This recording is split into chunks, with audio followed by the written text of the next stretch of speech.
So let's say you're in a situation where you're charged with a crime.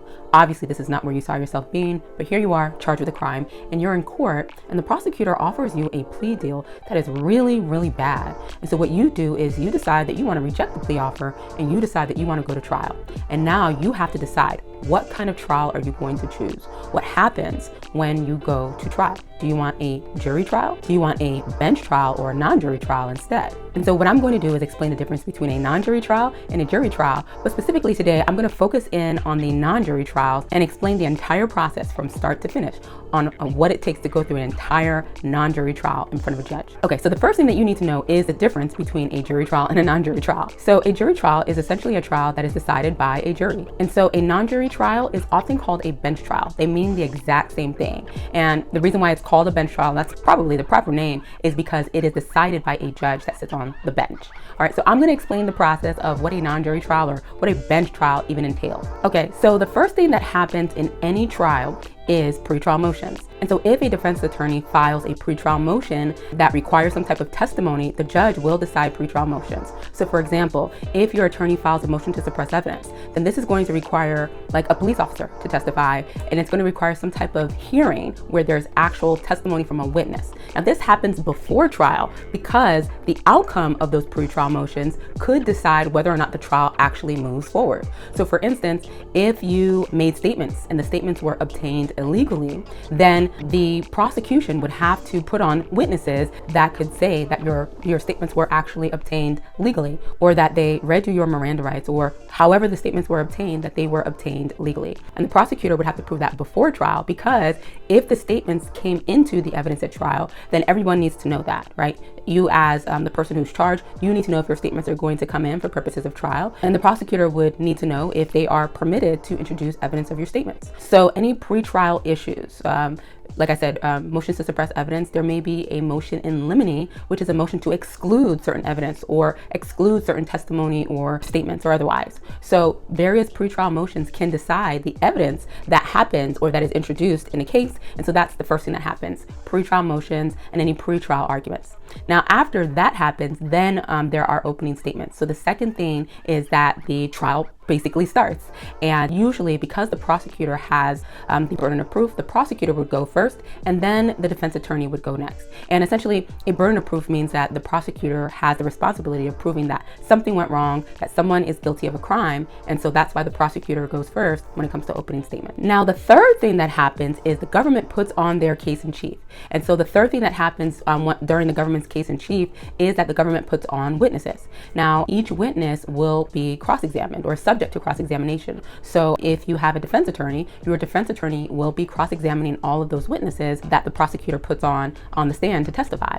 And usually the prosecution would provide what is called a direct examination, where they ask that witness questions about the incident, what happened, whatever relevant testimony that they have. And then the defense attorney provides a cross-examination and basically clarifies that testimony, or they may try to point out any inconsistencies or any defects in that witness's testimony. And then after that, because the prosecutor has the burden of proof, they are usually allowed to redirect that witness. That means they're able to get up and ask additional questions that maybe that defense attorney was able to show that that witness was not credible or was able to show some contradictory testimony. And so the prosecutor is able to redirect that witness to clarify any testimony from the witness that they call. In some jurisdictions, if a prosecutor redirects a witness, the defense attorney is actually able to provide a cross-examination on any additional questions that the prosecutor asks. That doesn't happen in every jurisdiction. The jurisdictions can vary when it comes to witness testimony. Now, after the prosecution puts on their entire case in chief,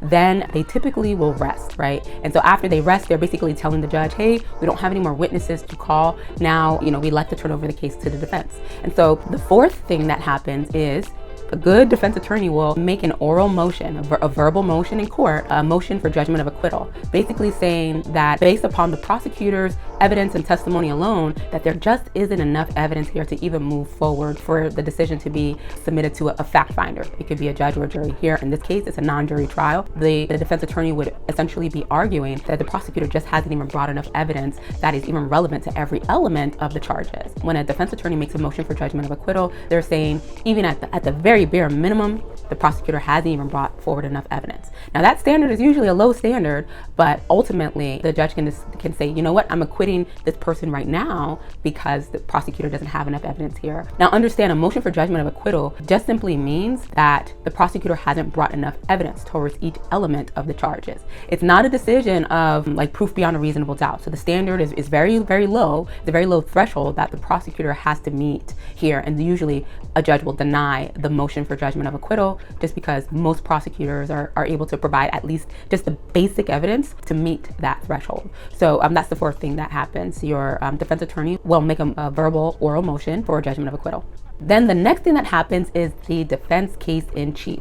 And so during the defense case in chief, the defense attorney can call witnesses. So the fifth thing is that the defense attorney calls its own witnesses. Now, remember, the defense and you as a defendant, right, you do not have any burden here, right? You don't have any responsibility to prove anything. You do not have to prove your innocence, and you are presumed innocent. So you do not have to put on any witnesses if you do not want to. But to the extent that you do want to put on witnesses and you do have that ability, then the fifth thing that happens is that during the defense case in chief, the defense attorney will put on witnesses to testify on behalf of the person who is accused. The sixth thing that happens is that you can testify in your own defense. But this is where most people plead the fifth, right? This is where you have that Fifth Amendment privilege where you do not have to incriminate yourself, right? This is your privilege against self-incrimination. And so because most people may not be that great on the stand, maybe there might be prior convictions that could impeach your testimony or call your testimony into question. There could be other issues that happen, or you may have to admit guilt in some way, shape, or form if you testify. And so most people prefer not to testify, but to the extent that you have the ability to, definitely talk to your attorney about that to see if it's a good idea for you to testify in your own defense. So if it's a good idea and it's going to really help your case, then you can consider testifying in your own defense. So that's the sixth thing that happens. Then the seventh thing that happens, so assuming that there is any defense witnesses, then the seventh thing that happens is that the prosecutor can call rebuttal witnesses. So these are witnesses that can rebut or call into question the testimony of the defense witnesses, including the person who is accused as well, if you decide that you want to testify. Again, that's optional. The prosecutor does not have to call rebuttal witnesses, and they only call rebuttal witnesses if there are defense witnesses that do testify. So that's the seventh thing that happens. And then the final thing that happens at trial is closing arguments. And usually when there are closing arguments, it can go one of two ways. Some jurisdictions, such as Washington, D.C., the way that we do it here is that the prosecutor will give their closing argument, and then the defense attorney will give their closing argument. But the prosecutor has the ability to go back and address any issues that the defense attorney mentioned in their closing. And so the prosecutor gets to go one more time and just provide any clarity to their closing arguments. Because again, the way that it's done here, it's because the prosecutor has the burden of proof, so they're the last to speak when it comes to closing arguments. Now, in other jurisdictions, because the prosecutor has the burden of proof, they oftentimes eliminate the prosecutor going first. So for other jurisdictions, in closing arguments, the defense attorney goes first, but the prosecutor gets to go last because they get to address any issues that were raised or any arguments that were raised during the defense attorney's closing arguments. So in other jurisdictions, the defense attorney goes first, and then the prosecutor goes last to kind of have the last say in the closing argument. So that's typically the layout of how a non-jury trial works in most jurisdictions.